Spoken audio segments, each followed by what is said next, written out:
Agora vamos lá pegar Itadori. Itadori é um personagem que eu fui entendendo muito bem ele com o passar do tempo, com o passar das temporadas, eu fui percebendo realmente o que propunham fazer quando colocaram Yuji Itadori. Yuji Itadori é um personagem extremamente humanizado, é um personagem que serve para que nós possamos nos identificar, porque tem vários momentos de nossas vidas que nós não conseguimos atingir aqueles objetivos, ou que talvez por sermos mais fracos, ou que talvez naquele momento tivemos certos problemas, e também carregamos uma certa culpa das coisas que nós não conseguimos fazer no passado. Então, Itadori é um personagem que não é para ser tipo muitíssimo poderoso, incrível, porque em Shonen sempre tem um personagem muito mais forte do que o protagonista. Por exemplo, em Naruto, vocês podem dizer que vocês gostam muito mais de Madara do que Naruto, e por aí vai. Tem personagens sempre que serão melhores que o protagonista, mas em Jujutsu Kaisen eu sinto que a proposta do Itadori é para mostrar que essa personagem é alguém humanizado. E Itadori, ele sabe que ele é uma engrenagem no mundo Jujutsu. Ele sabe que Jujutsu não começou com ele e Jujutsu não vai terminar com ele. Mas ele sabe que ele tem um propósito e um objetivo e ele vai fazer de tudo para salvar as pessoas. Ele sabe que ele tem a força. Itadori Yuji é um personagem que entra no mundo Jujutsu onde já existiam esses personagens.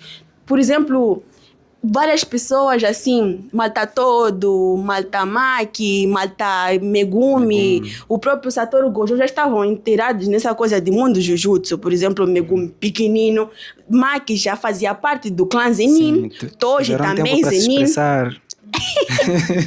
E então Itadori, quando nos é apresentado no anime, ele nos é apresentado como um estudante. E ele é colocado no mundo Jujutsu muito cedo.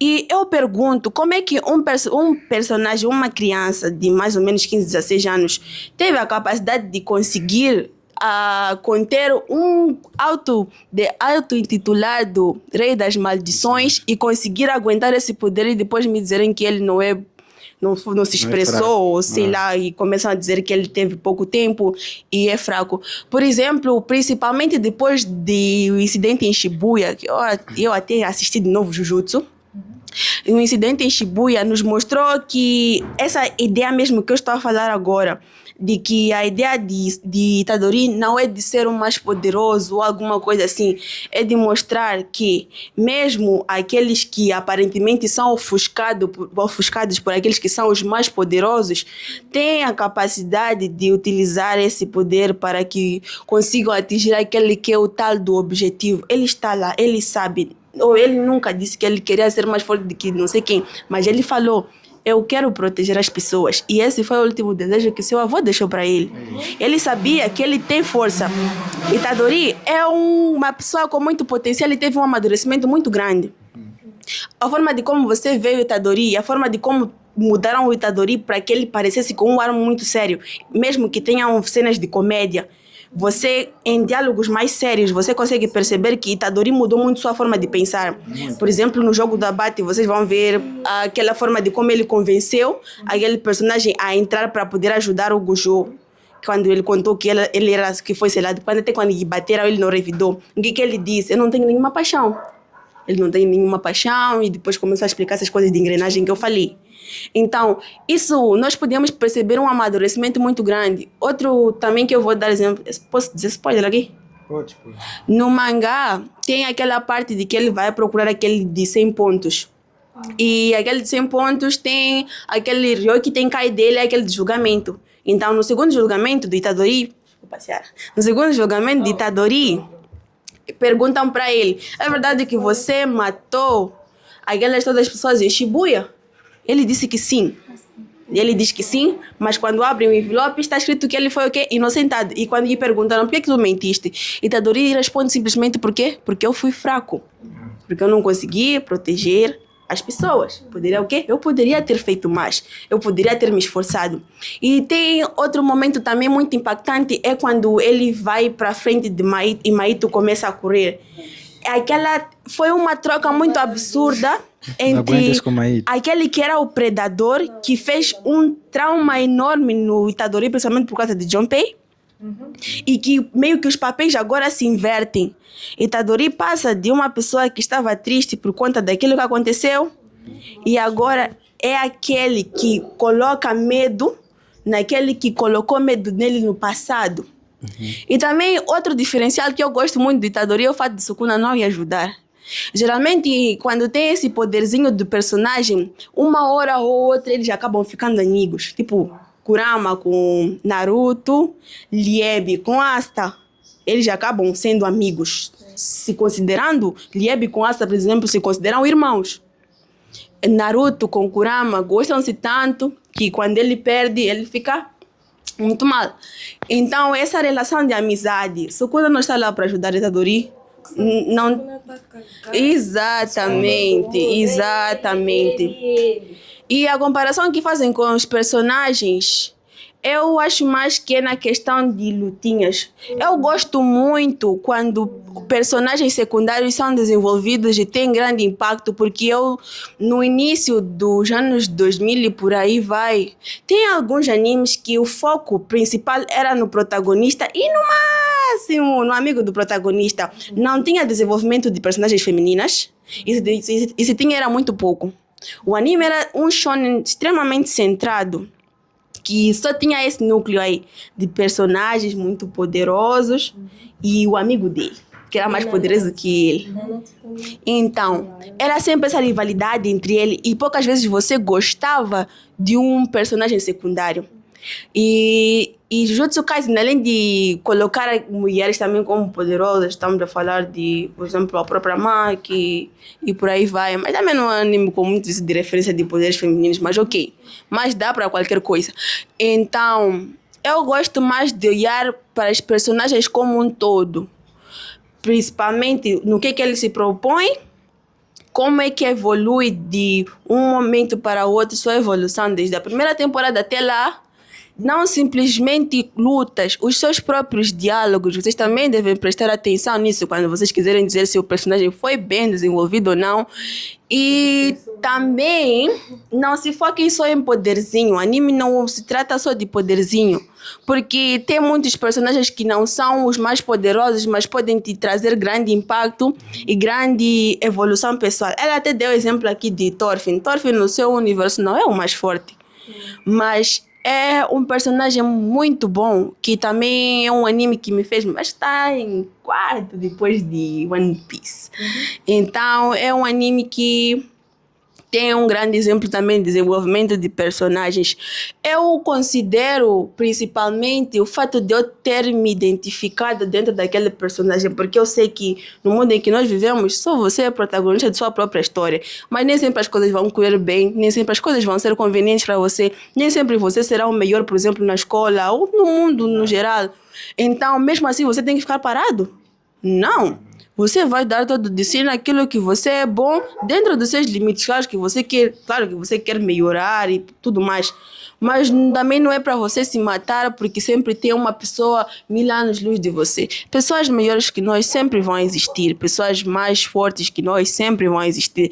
Então, Itadori é um personagem que está lá para nos mostrar isso, que independentemente das circunstâncias, eu irei ser aquilo ali que eu me propus a ser, e eu vou fazer e dar o meu melhor para aquilo que eu acho que é o certo. Eu erro, eu aprendo, eu sou falho, eu caio, eu me levanto. Itadori carrega uma culpa muito grande, nem Megumi, não tem aquilo tipo você sentir que você matou todo mundo, apesar de nem ter sido você. E ele desde sempre carregou aquela culpa, carregou aquelas inseguranças todas, e com o passar do anime aquilo vai piorando quando ele entra dentro de Jujutsu, do mundo Jujutsu, principalmente por não conseguir salvar muita gente. Já chegava aquele trauma todo que ele teve com Junpei, e depois aquilo em Shibuya foi como um baque para ele. A perda de Nanami. Exatamente, a perda de Nanami, a perda de Nobara, por exemplo, a perda da Maki, porque ele viu aquilo tudo. Ele se culpou por aquilo tudo. Ele sentiu que aquilo tudo era por causa dele. Era porque ele não conseguiu controlar um poder que era muito mais forte que ele. Então, eu gostaria muito que as pessoas que assistem anime colocassem mais ênfase não só nas questões de poder. Todo mundo gosta de luta. Eu gosto muito de luta. Não, até gritei por aí quando vi ele aparecer ali no jogo da Bate com o Megumi, entrar lá dentro. Mas eu gostaria muito que as pessoas prestassem atenção no desenvolvimento, nos objetivos do personagem, em como a personagem é coerente com a proposta do anime e não se focassem somente em lutas. Anime não é só luta, não é só poderzinho. E eu acho que é isso. Itadori é um personagem facilmente identificável. Yeah. E ok. E o que tens a dizer sobre Sukuna? Já falaste de Itadori. É um protagonista. Fala de Sukuna. É um vilão genérico. Espera, vamos dar espaço agora. Não, mas não. É para continuar. Não deixa ela perder o fio de pensamento. Não deixa Vamos ela esperar perder. um pouco. Não deixa ela perder o Não, fio. é porque ela veio com raiva. Ela veio com raiva. Ela veio com raiva. Vais defender o Itadori? Basicamente, Vais ficar contra? não, Contra eu argumentos claro da que eu Blue. defendo, não é? Eu concordo com todos os argumentos da Blue, até porque as pessoas estão habituadas a shonen padrão, não é? Onde o protagonista é um cara que de repente apanha um poder estressado, chega lá, fica forte, vai ficando mais forte e é o centro das atenções, não é? Claro que sempre existe um Satoru Gojo, né? Nesse tipo de anime shonen, existe sempre um Satoru Gojo, existe sempre um personagem masoquista, né? Nós podemos até comparar em Jujutsu Kaisen, temos, por exemplo, Maito, podemos comparar Maito ao Jabber, não é? Aquele de dreads, de Kashakuta.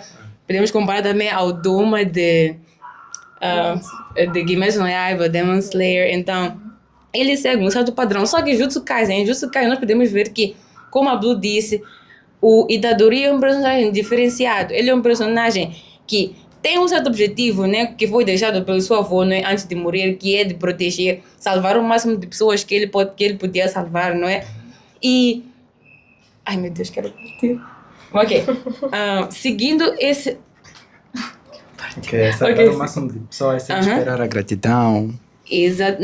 Salvar o máximo de pessoas que ele pode salvar, não é? E nós podemos ver que não é um anime masculinizado, onde o homem onde personagens masculinos são as mais fortes, etc. Nós podemos ver que tem a Maki, Nobara, etc. Que podemos ver no anime que mostram que tem grande poder e grande potencial, principalmente à volta da Maki, né? Todos nós ficamos hypados com a volta da Maki. Então, basicamente é isso.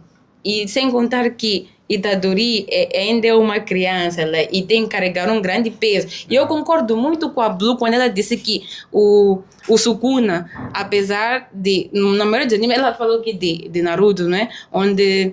Falou de Naruto, do anime Naruto, onde havia certas entidades que ajudavam os protagonistas, entidades que muitas das vezes os protagonistas nem queriam ter essas entidades, mas tinham e ajudavam-os nas batalhas, etc.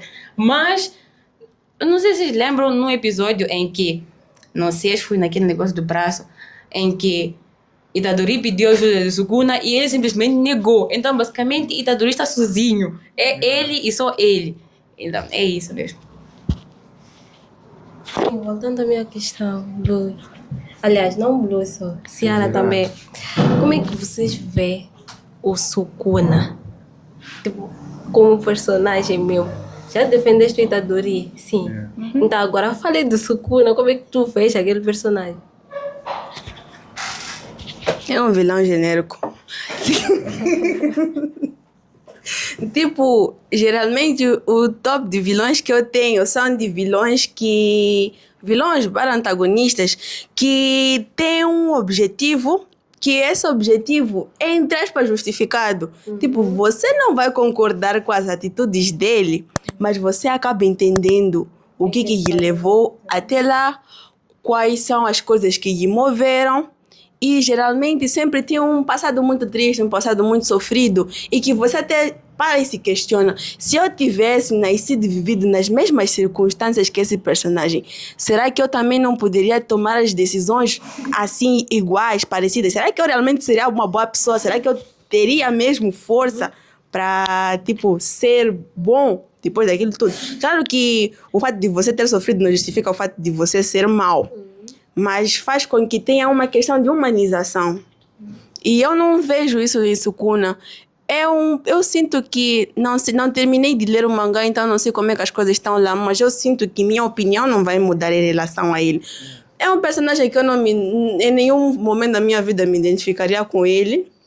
Mas eu acredito que ele é muito forte, Sukuna não respeita ninguém. é isso tudo. Yeah. Ele tem a aura, é o ego, puro Ele tem o hype. papel mesmo do E, vilão. sim, aquele vilão genérico básico que existe. E quando você assiste uma quantidade de animes assim, ou quando teus objetivos mudam naquilo que você busca assistir, porque bem você disse, cada um sabe o que é que ele procura quando vê um anime. Até no podcast passado você disse, tem animes para vários gostos. Então, com os meus pensamentos, a forma de como eu assisto e o que eu busco quando eu vejo anime, é um personagem que eu entendo qual é que foi o objetivo dele na criação quando ele escreveu. Eu não espero nada além daquilo que colocaram ele como personagem. E também não posso estar aqui a detonar o personagem, sendo que aquilo que ele se propõe a ser, ele é.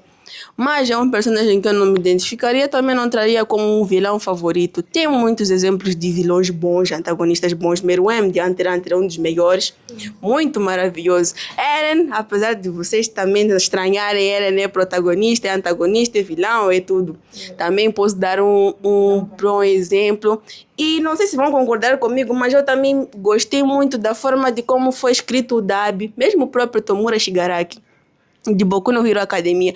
Então, são alguns personagens que me deram um certo impacto. Eu também me fiz aquela questão que eu iniciei dizendo, se eu fosse esse personagem, se eu tivesse nascido e crescido nas mesmas circunstâncias que ele, será que eu seria boa? Então, exatamente, assim, mais ou menos isso. Então, Sukuna é o favorito de muita gente, não é? Mas ele, para mim, eu acho que ele é um vilão padrão, não é? Só que eu não sei porquê, eu acho que quando eu olho para Sukuna, para mim ele não tem tanto peso assim como vilão, não tem tanto peso quanto o, como eu chamo, Kenshako. Eu acho que Kenshako emana mais aura de vilão do que Sukuna. Todo mundo receber hate. Então é isso, ele é um vilão padrão, não é? Está lá, nós esperávamos que ajudasse o Itadori, mas quer dizer, ele segue a vida dele, não é? Então é isso.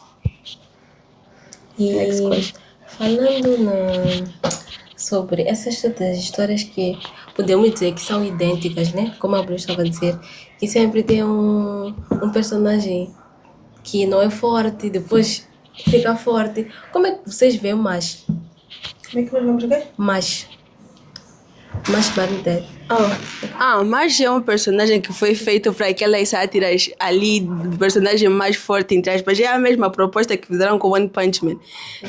É um anime que não se preocupa em seguir aquelas leis de não sei o quê. É o personagem que foi... É um anime de comédia, primeiramente. É um anime de comédia e foi feito para ser um anime exagerado.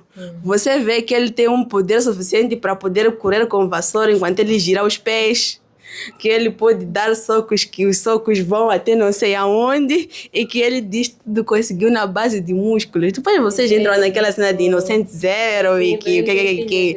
Sim, e é a mesma coisa também com One Punch Man.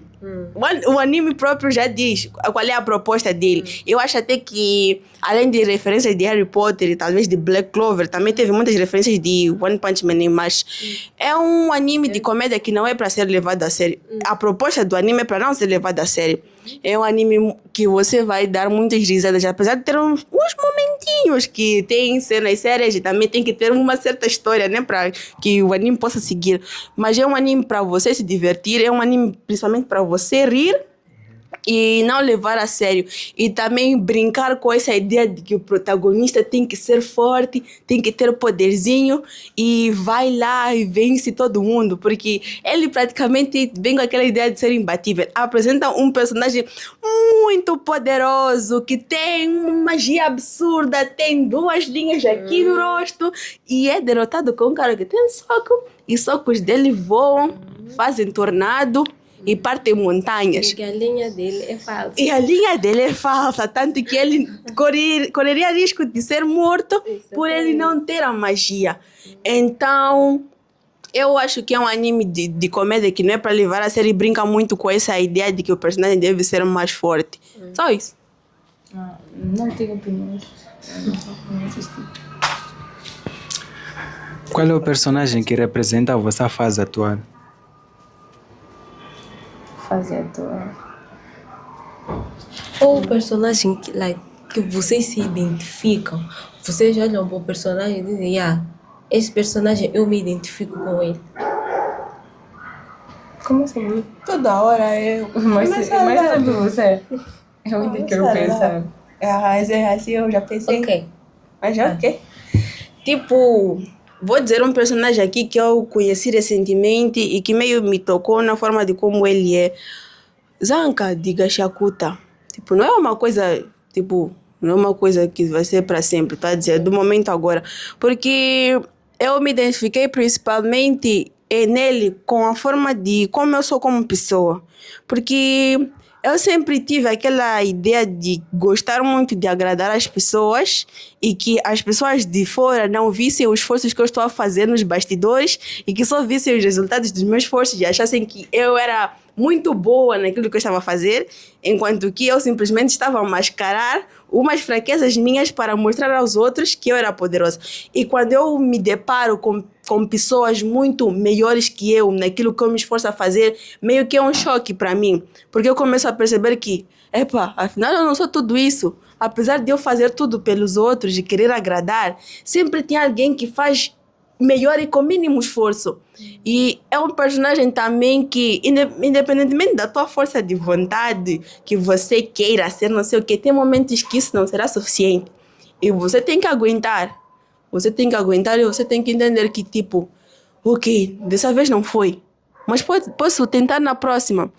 Ele é um personagem que depois de ter tido aquele choque de realidade, ele não teve uma vida tão sofrida, ele cresceu na elite, não sei o que. Quando ele tem seu primeiro choque, quando ele se depara com a realidade do mundo, mesmo que um pouco, meio que aquilo acaba dando uma coisa na cabeça dele que ele começa a entender a realidade. E quando você sempre tem aquelas coisinhas assim, quando você está meio que acostumado a ser gostado, mesmo que sofrendo para isso, quando aquilo que você faz que você se mata para conseguir não é alcançado, você fica bugado e você se pergunta o que faltava.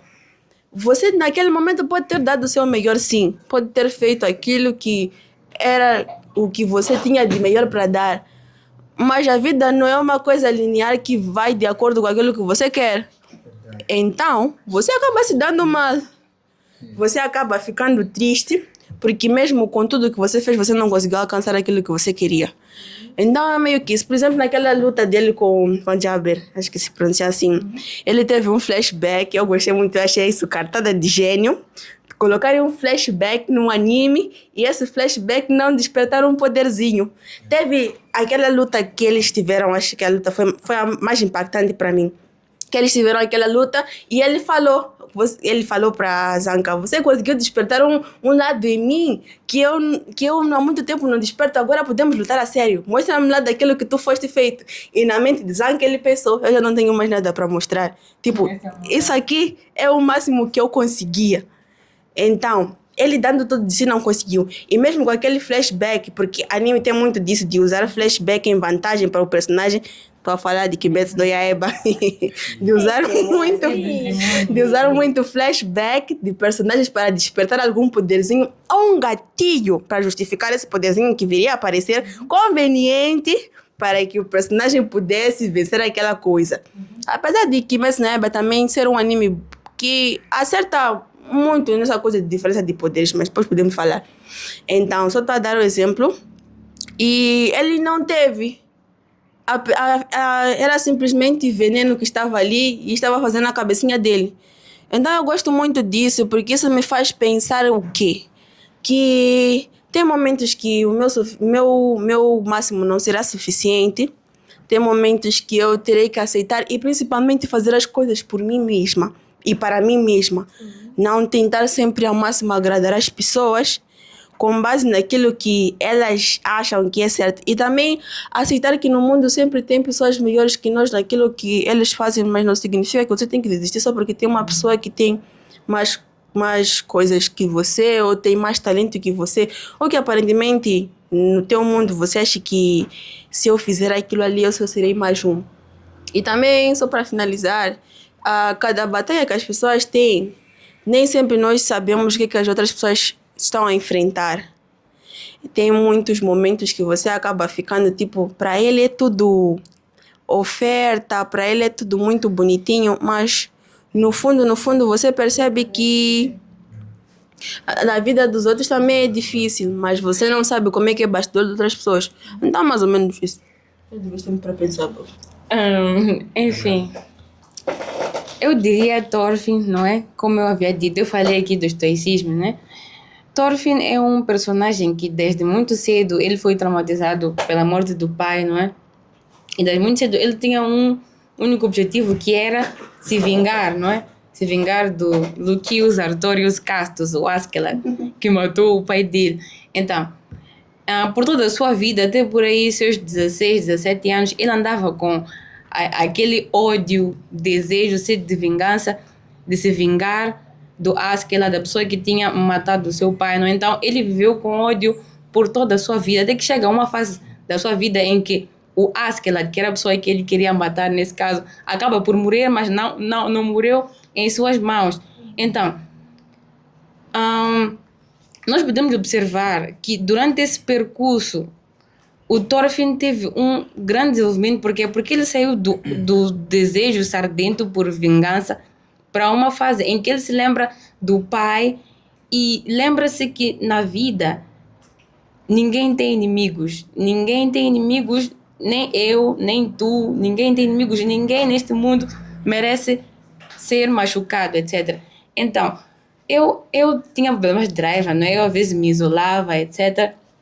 E eu não conseguia entender que neste universo só nós é que podemos resolver os nossos problemas e nós não podemos nos focar nos problemas, mas sim em formas de resolvê-los. Então temos que entender que neste mundo somos nós e nós somos donos de nós próprios. Nós temos que nos focar naquilo que é o nosso desenvolvimento, temos que nos focar em nos tornar pessoas melhores, não é? Basicamente, o Thorfinn desistiu de tudo. Ele estava à procura de paz interior, e não só paz interior para ele, mas como também para todas as pessoas que ele tinha matado, né? Nós sabemos que ele foi um grande assassino, matou várias pessoas. Então, a existência de Thorfinn, não é uma coisa muito importante para a minha vida, porque eu passei a olhar todas aquelas coisas que aconteciam na minha vida como fases do universo, porque no universo não há nenhum escolhido, há pessoas que saem a ganhar, há pessoas que saem a perder. Então, ainda que aconteçam coisas mais conosco, nós não podemos alterar, etc., querer vingança e tal, mas sim aceitar que enquanto formos vivos, essas coisas podem acontecer, etc., e nós devemos nos focar não no problema em si, mas em como resolver esse problema. Ou seja, aceitar que nós não temos inimigos, ainda que isso tenha acontecido por causa de uma pessoa. Devemos aceitar isso e seguir em frente.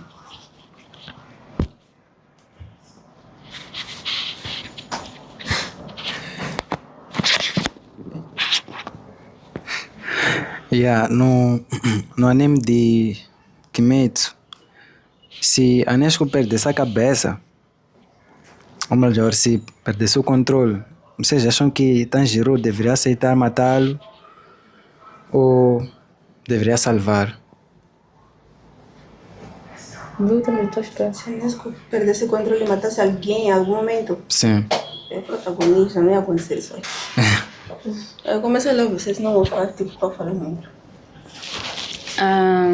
Desculpa, se Nezuko perdesse a cabeça e decidisse matar alguém, não? Matar alguém. Vocês acham que Tanjiro deveria salvá-la ou aceitar matá-la?